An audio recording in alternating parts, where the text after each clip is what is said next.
the whole idea is I multiply on the left, I translate A into a form that's much more amenable. In the early stages for the first example that we worked with, that meant that A was an upper triangular matrix. I have now an equivalent linear systems problem. And the reason that it's equivalent is these are all invertible. Do you remember some of you asked me, why do I want ones on the diagonal?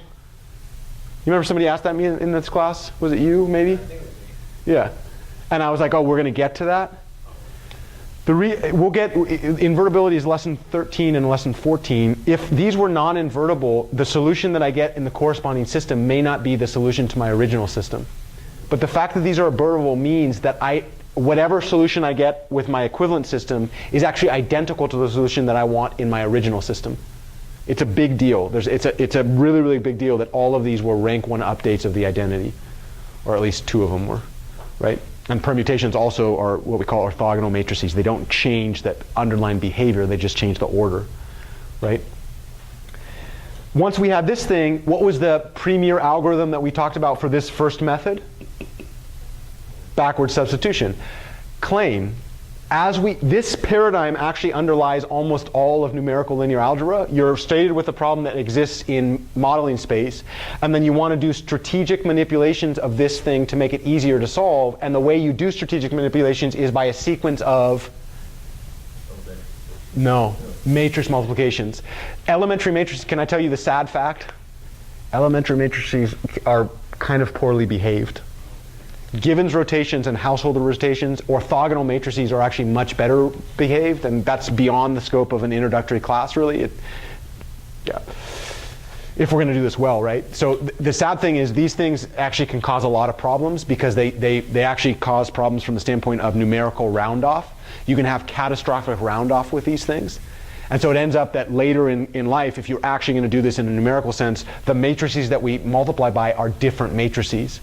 Those end up to be called Q1, Q2, Q3, because all of those, we will know those, if you were to go on, you would know those as unitary matrices or orthogonal matrices. And those end up just doing transformations in the same style. What was the whole purpose of these matrices from the standpoint of the vector of the matrix A? Take linear combinations of the rows to introduce strategic zeros. That's true for all linear algebra.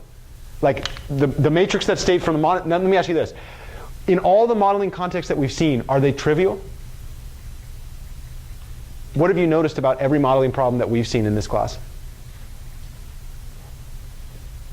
They take thought, right? And these are ones that are really, really low hanging, right? These are like super, I mean, I can state them in a page, right?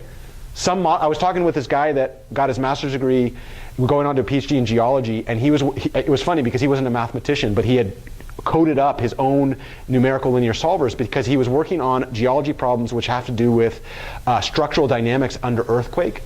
And his matrices came from his first 3 years of a PhD program. He was learning the coursework to understand the wave equation and then finite element methods and discretization schemes so that he could take the wave equation, because there's 2 types of waves, right? There's P waves and there's S waves or whatever. And those 2 types of waves are governed by different equations. And he was trying to understand, 1, what are the equations? And then 2, what are the optimal ways to discretize those equations so that when you state the corresponding matrix vector analysis, you can get something that's really meaningful. And then once you have that took 3 years of his life to state them. And then you know what he needed to do? Is the point of this class to like leave it here and then be like, I'm done? No, you need to actually solve the thing so you can do the analysis on the underlying science, right?